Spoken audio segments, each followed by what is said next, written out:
ఈ రాత్రి వేళ మనం ధ్యానం చేస్తున్నది భక్తులు పితరులు అబ్రహాము గారు చేసినటువంటి ప్రార్థన మనం ధ్యానం చేస్తున్నాం. భక్తులు, విశ్వాస వీరులు, విశ్వాసులకు తండ్రి, దేవునికి స్నేహితుడిగా పిలువబడి దేవుని సన్నిధిలో గొప్ప యోధుడిగా నిలబడిన వ్యక్తి అబ్రహాము యొక్క ప్రార్థన జీవితం చూడండి. పరిశుద్ధ గ్రంథంలో అబ్రహాము ఎన్నో రీతిలుగా ప్రార్థనలు చేశాడు. అయితే ఈ రాత్రి వేళ మనం ధ్యానం చేస్తున్నది అబ్రహాము చేసినటువంటి ఒక 6 ప్రార్థనలు లేక 7 ప్రార్థన విధానాలను మనం జ్ఞాపకం చేసుకుందాం. అబ్రహాము ప్రార్థన చేయడానికి ఒక 6 లేక 7 పాయింట్లు మనం జ్ఞాపకం చేసుకుందాం. చూడండి, భక్తులు ఎంతోమంది ప్రార్థనలు చేశారు, ప్రతిఫలం పొందారు, ఆశీర్వదించబడ్డారు, దీవించబడ్డారు. చూడండి, అబ్రహాము మాట్లాడిన ప్రతి సమయము, దేవునితో మాట్లాడిన ప్రతి సమయం ప్రార్థనగా మనం భావించుకోవచ్చు కదా. అయితే గమనించండి, ఈ రాత్రి వేళ మనం ధ్యానం చేస్తున్నటువంటి వ్యక్తి పేరు అబ్రహాం. ఆయన చేసినటువంటి ప్రార్థన విధానాన్ని, ప్రార్థనలో ఉన్నటువంటి శక్తిని, ప్రార్థనలో ఉన్నటువంటి బలమును మనం ధ్యానం చేస్తున్నాం. నిజంగా అండి, అబ్రహాం చాలా ప్రార్థనాపరుడు, చాలా మంచి ప్రార్థనాపరుడు. దేవుని సన్నిధిని ఎప్పుడు కలిగి ఉండేవాడు, దేవుని ఆత్మను కలిగి ఉండేవాడు, దేవుని సహాయమును కలిగి ఉండేవాడు, దేవుని ప్రసన్నతను కలిగి ఉండేవాడు. తను ఎక్కడికి వెళ్ళినా ఒంటరిగా ఉండటం అనేది జరగదు. దేవుని యొక్క సన్నిధితో నింపబడేవాడు. దేవునికి స్తోత్రం. మొట్టమొదటిగా అబ్రహాము ప్రియ దేవులారా ప్రార్థన ప్రారంభాన్ని గనక చూస్తే చూడండి, ఆదికాండము 12వ అధ్యాయం చూస్తే 8వ వచ్చిన భాగము నుండి కొన్ని మాటలు రాయబడతాయి. అక్కడ నుండి అతడు బయలుదేరి బేతేలుకు తూర్పునున్న కొండకు చేరి పడమటునున్న బేతేలుకును తూర్పునున్న హాయికిని మధ్యను గుడారము వేసి అక్కడకు యెహోవాకు బలిపీఠమును కట్టి యెహోవా నామమున ప్రార్థన చేసెను. దేవునికి స్తోత్రం. అబ్రహాము నేర్చుకున్న విధానం ఏమిటంటే, అబ్రహాములో ఉన్నటువంటి ఒక గొప్ప లక్షణం ఏమిటంటే, అబ్రహాము ఏ గ్రామానికి వెళ్ళినా, అబ్రహాము ఏ ప్రాంతానికి వెళ్ళినా, అబ్రహాము గమనించండి, ఏ పని పూనుకున్నా తను చేసే పని ఏంటంటే దేవునికి ప్రార్థన చేయటం. దేవునికి స్తోత్రం. ఏం చేయటం నేర్చుకున్నాడు? ప్రార్థన చేయటం నేర్చుకున్నాడు. నిజమే, అవును, ఈనాడు ప్రార్థన లేకుండా ఎన్నో కార్యక్రమాలు మనం చేస్తాం, ప్రార్థన లేకుండా ఎన్నో కార్యక్రమాలు మనం ప్రారంభిస్తాం, ప్రార్థన లేకుండా ఎన్నో స్థలాలకు మనం వెళతాం, ప్రార్థన లేకుండా ఎన్నో చూడండి పనులను మనం ప్రారంభించి మనము ఇబ్బందికి గురైపోతుంటాం. కానీ అబ్రహాము గమనిస్తే ఆయన ఒక ప్రాంతానికే వెళ్ళొచ్చు, ఒక పనికి వెళ్ళొచ్చు, ఒకరిని గమనించండి ఏదైనా చేయవచ్చు. ఏది చేసినా అబ్రహాము గమనించండి ప్రియ దేవుని బిడ్డలారా, ప్రార్థన యోధుడిగా ప్రార్థనను కలిగి ఉన్నాడు. ఒకరోజు దేవుడు అబ్రహాముతో మాట్లాడతాడు. అబ్రహాం, ఏంటయ్యా, ఇదిగో మీ దేశము నుండి, మీ ప్రాంతము నుండి, మీ బంధువుల నుండి, ఇదిగో నేను చూపించే దేశానికి నువ్వు రావాలి అన్నప్పుడు మారు మాట మాట్లాడలేదు, ఎదురు చెప్పలేదు. ఇలాగనే మారు మాట మాట్లాడకుండా, ఎదురు చెప్పకుండా బయలుదేరినటువంటి అబ్రహాము ఒక పని చేశాడు.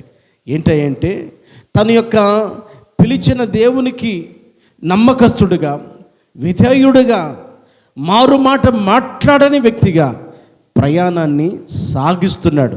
ఎక్కడికి వెళ్ళాలో తెలియదు, దేవుడు ఎక్కడికి వెళ్ళమన్నాడో తెలియదు, ఏ ఊర్లో ఆగమన్నాడో తెలియదు, ఎక్కడ ఇళ్ళు కట్టుకోమన్నాడో తెలియదు, ఎక్కడ గుడారం వేసుకోమన్నాడో తెలియదు. కానీ దేవుడు ఏమన్నాడంటే, అబ్రహాం నువ్వు రా అనగానే ఆయన మాటకు లోబడి వస్తా ఉన్నాడు. ఈ క్రమంలో ఆయన నడుచుకుంటూ వస్తున్నప్పుడు ఓ ప్రాంతాన్ని దగ్గరికి వచ్చాడు. ఆ ప్రాంతం పేరే బేతేలు, ఆ ప్రాంతం పేరే హాయి. అయితే చూడండి, చుట్టుపక్కల దారి కలిగినటువంటి ఒక సెంటర్లో ఆగిపోయాడు. ఇప్పుడు బేతేలు వైపు వెళ్ళాలా, హాయి వైపు వెళ్ళాలా, లేకపోతే గమనించండి లేకపోతే సోయార్కి వెళ్ళాలా, ఏ ప్రాంతానికి నేను వెళితే క్షేమము, అసలు దేవుని సన్నిధి నేను కలిగి ఉండాలి, దేవుడు నాతో మాట్లాడతాడు, అక్కడి నుండి పిలిచిన దేవుడు, అక్కడి నుండి రమ్మన్న దేవుడు, ఇంటి నుండి రమ్మన్న దేవుడు, చూడండి బంధువుల దగ్గర నుంచి రమ్మన్న దేవుడు, గ్రామం దగ్గర నుంచి రమ్మన్న దేవుడు. ఇక్కడ దాకా వచ్చాను, ఈ సెంటర్లో ఆగాను. ఇక్కడి నుంచి ఆయన ఎక్కడికి వెళ్ళమంటే అక్కడికి వెళతా, ఏ ప్రాంతానికి వెళ్ళమంటే ఆ ప్రాంతానికి వెళతా అని ఆయన నడుచుకుంటూ గమనించండి ప్రియ దేవుని బిడ్డలారా, ఆ ప్రాంతానికి వచ్చి అక్కడ ఆగిపోయాడు. ఎందుకు ఆగిపోయాడు? కారణం ఏంటి? ఆగిపోవలసిన పని ఏంటి అని అంటే, దేవుడు మాట్లాడాలి మరలా, దేవుడు సహాయము చేయాలి మరలా, దేవుని కృప కావాలి అతనికి మరలా. ఎందుకంటే దేవుడు ఎక్కడికి రమ్మన్నాడో తెలియకుండా బయలుదేరుతున్నాడు కాబట్టి ఆగిపోయాడు. ఇప్పుడు ఎవరైనా మనల్ని ఒక చోటకి రమ్మంటారు, ఓ ప్రాంతానికి రమ్మంటారు. అప్పుడు బాబా నువ్వు ఎక్కడున్నావు తెలీదు, అసలు నువ్వు చూడండి ఏ సెంటర్లో ఉన్నావు నాకు తెలియదు, కానీ ఇదిగో నేను మాత్రం పలానా సెంటర్లో మాత్రం ఉంటాను, పలానా సెంటర్లో కూర్చుంటాను, నువ్వు అక్కడికి వచ్చి నన్ను కలుసుకో, అక్కడికి వస్తే నేను నిన్ను గుర్తుపడతానని మనం మాట్లాడతాం. అవును కదా? ఒక వ్యక్తిని మనం కలుసుకోవాల్సి వచ్చినప్పుడు, ఒక వ్యక్తి మనలను రమ్మని పిలిచినప్పుడు మనం ఒక సెంటర్లో నిలబడిపోతాం. ఇదిగో నేను పలానా హోటల్ దగ్గర ఉన్నానండి, పలానా షాప్ దగ్గర ఉన్నానండి అని చెప్తాం. అట్టగానే దేవుడు అబ్రహామును పిలిచినప్పుడు ఎక్కడికి వెళ్ళాలో తెలియనటువంటి అగోచరమైన పరిస్థితుల్లో ప్రయాణము చేస్తున్న అబ్రహాం తను బంధువుల్ని విడిచిపెట్టాడు మాట వాస్తవమే, తను స్నేహితుల్ని విడిచిపెట్టాడు మాట వాస్తవమే, తన గ్రామాన్ని విడిచిపెట్టాడు మాట వాస్తవమే, తన తల్లిని విడిచిపెట్టాడు, తండ్రిని విడిచిపెట్టాడు మాట వాస్తవమే. కానీ ప్రార్థన విడిచిపెట్టలేదు. ఏం విడిచిపెట్టలేదు? ప్రార్థన మాత్రం విడిచిపెట్టలేదు. ఎందుకు అంటే ప్రార్థన బలమైనది. కొట్టు చప్పట్లో దేవునికి మహిమ కలుగునగాక. ప్రార్థన ఒక బలమైన ఆయుధము లాంటిది. ప్రార్థన అద్భుతాలు చేస్తుంది, ప్రార్థన గొప్ప కార్యాలు చేస్తుంది. ప్రార్థన తను ఏమైతే అనుకున్నాడో తనకు ఒక దిక్సూచి లాంటిది ప్రార్థన. దేవునికి స్తోత్రం. అందుకని ప్రార్థన మాత్రం విడిచిపెట్టలేదు. అందుకని ఏం చేశాడు అంటే, ఓ చోటకు చేరి అక్కడ నుండి అతడు బయలుదేరి బేతేలుకును తూర్పునున్న కొండకు చేరి పడమటున్న బేతేలుకును చూడండి తూర్పునున్నటువంటి హాయికిని ఏం చేశాడంట, మధ్యన గుడారము వేసి అక్కడ బలిపీఠమును కట్టి చూడండి యెహోవా నామమును ప్రార్థన చేశాడు. దేవునికి ప్రాధాన్యత. తన జీవితంలో అబ్రహాము జీవితం అంతా కనుక మనం ధ్యానం చేస్తే, అబ్రహాము జీవితం అంతా మనం కనుక చదివితే,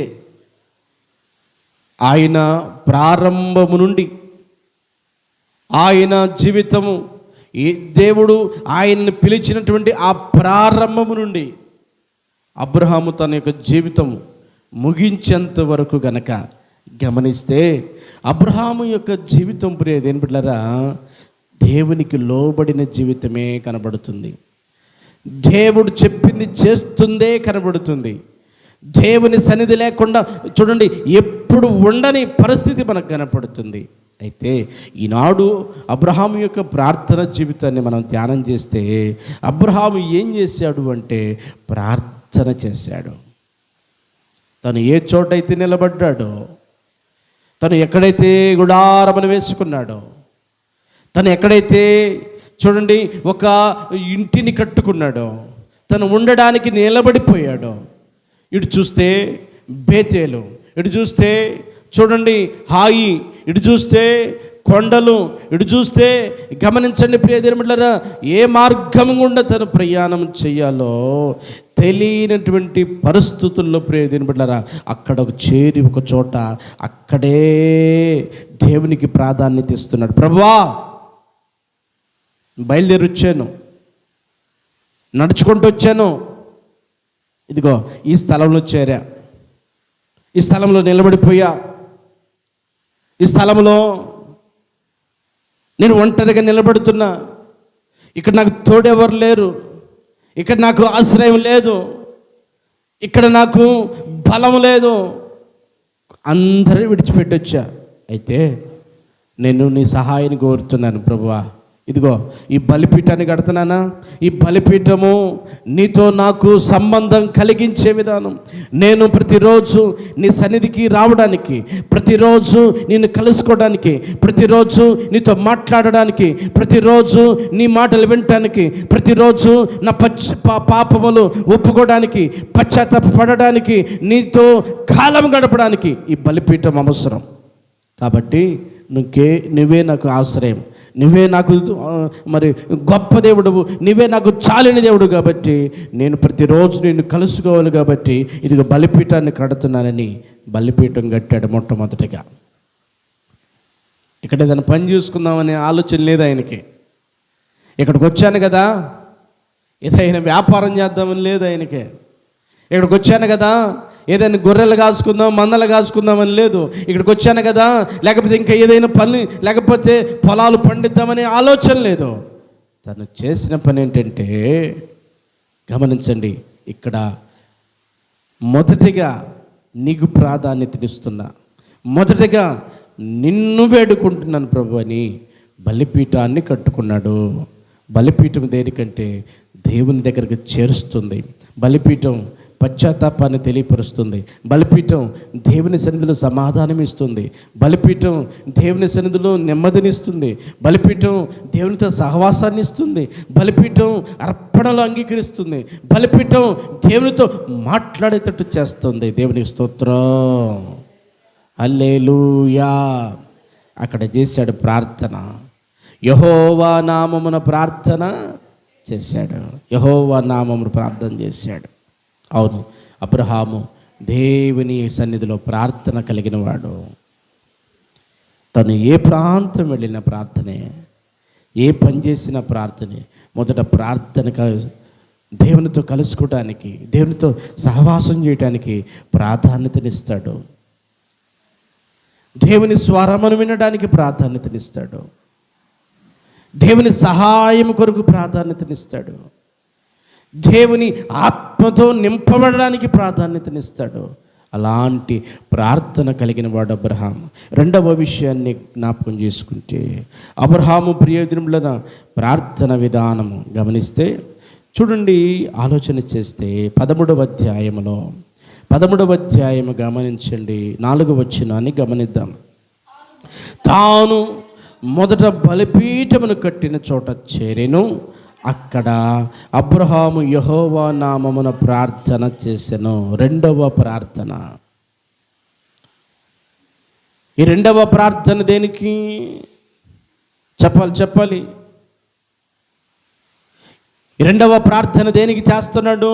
ఒకటి, ఇంటి నుండి బయలుదేరి ప్రయాణమై వెళ్ళిపోతున్నటువంటి అబ్రహాం మధ్యలో చేరి, మధ్యలో దేవుని సహాయం కోసం, దేవుని కృప కోసం ప్రార్థన చేశాడు. ఇక్కడ 13వ అధ్యాయంలో అబ్రహాము మరలా ప్రార్థన చేస్తూ ఉన్నాడు. మరలా ఎక్కడైతే బలిపీఠంను కట్టాడో, ఎక్కడైతే మొదట బలిపీఠాన్ని కట్టాడో, ఎక్కడైతే మొదట ప్రార్థన చేశాడో, మరలా అక్కడ ప్రార్థన రెండవసారి ప్రార్థన చేస్తున్నాడు. కారణం ఏంటి అని అంటే, మొట్టమొదటి వచనాన్ని చదువుదాం. 13వ అధ్యాయం. అబ్రాము తనకు కలిగిన సమస్తమును, తన భార్యను, తనతో కూడున్న లోతును వెంట పెట్టుకుని ఐగుప్తు నుండి దక్షిణ చూడండి దేశంకు వెళ్ళెను. ఎక్కడికి వెళ్ళాడంట? అబ్రహాము ప్రయాణం ఎటు సాగిపోతుంది చూడండి. దక్షిణం వైపు ప్రయాణం చేస్తూ ఉన్నాడు. దక్షిణం వైపు ప్రయాణం చేస్తూ ఉండగా అబ్రహాము జీవితంలో ప్రియ దేని బిడ్డలారా, అతని జీవితం ఏమైంది చూడండి. అక్కడ అబ్రహాము వెండి బంగారములు పశువులు కలిగి బహుధనవంతుడయుండును. అతడు ప్రయాణము చేయొచ్చు దక్షిణం నుండి బేతేలుకు, అనగా చూడండి ప్రియ, మరలా తిరిగి వచ్చాడు.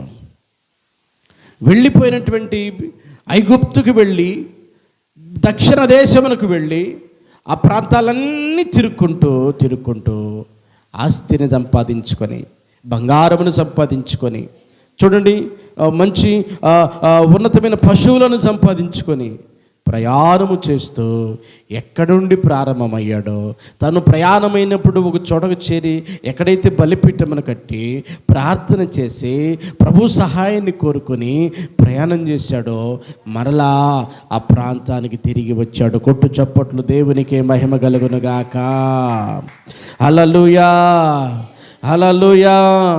కాబట్టి క్రీస్తునందు ప్రియ దేవుని బిడ్డలారా, ఆలోచన చేస్తే అబ్రహాము యొక్క ప్రార్థన జీవితం ఒక ఉన్నతమైన ప్రార్థనగా మిగిలిపోయింది. అబ్రహాము ప్రార్థన ఒక ఉన్నతమైన ప్రార్థన. సరే, మూడవ ప్రార్థనను గనక మనం జ్ఞాపకం చేసుకుంటే, అబ్రహాము మరలా ప్రార్థన చేయడానికి గల కారణం, అబ్రహాము చూడండి దేవునితో మాట్లాడడానికి గల కారణం 15వ అధ్యాయం ప్రియ దేవుని బిడ్డలారా గమనించండి. చూడండి 1-2 వచనాలు మనం చదువుకున్నట్లయితే, దేవుడు అబ్రహాముకు ప్రత్యక్షమవుతాడు. అబ్రహాం, ఏంటయ్యా ఎలా ఉన్నావు? ఏముందయ్యా, బాగానే ఉన్నాను. నీ పశువులు ఎలా ఉన్నాయి? బాగానే ఉన్నాయి. నీ సంతానం ఎలా ఉంది? నీ పని మనుషులు ఎలా ఉన్నారు? లేకపోతే నీ గొర్రె మేకలు ఎలా ఉన్నాయి? నీ పాడి పంటలు ఎలా ఉన్నాయి? అన్నీ బాగానే ఉన్నాయనే, కానీ సంతానం ఏడుందయ్యా? నాకు సంతానం ఎక్కడుందయ్యా? సంతానం లేనివాడిపై నేను లేనివాడిని వెళ్ళిపోతున్నాను. గొర్రెలకు గొర్రెలు ఇచ్చావు, ఎడ్లకు ఎడ్లు ఇచ్చావు, ఒంట్లకు ఒంట్లు, చూడండి పొట్టేళ్ళు మేకలు, చూడండి అన్నీ ఇచ్చావు. నాకు పని మనుషుల్ని ఇచ్చావు, సంపదనిచ్చావు. కానీ నా జీవితంలో పిల్లలు లేనటువంటి అనుభూతిని కలిగి ఉన్నానయ్యా. నా జీవితంలో పిల్లలు లేరయ్యా. కాబట్టి పిల్లలను దయచే ప్రభువా, పిల్లలు కావాలయ్యా నాకని చెప్పి దేవుని సన్నిధిలో ప్రియ దేవుని బిడ్డలారా దేవునికి ప్రార్థన చేస్తున్నట్టు, దేవునితో చెబుతూ ఉన్నట్టు ఇక్కడ మనం చూడవచ్చు. దేవునికి స్తోత్రం.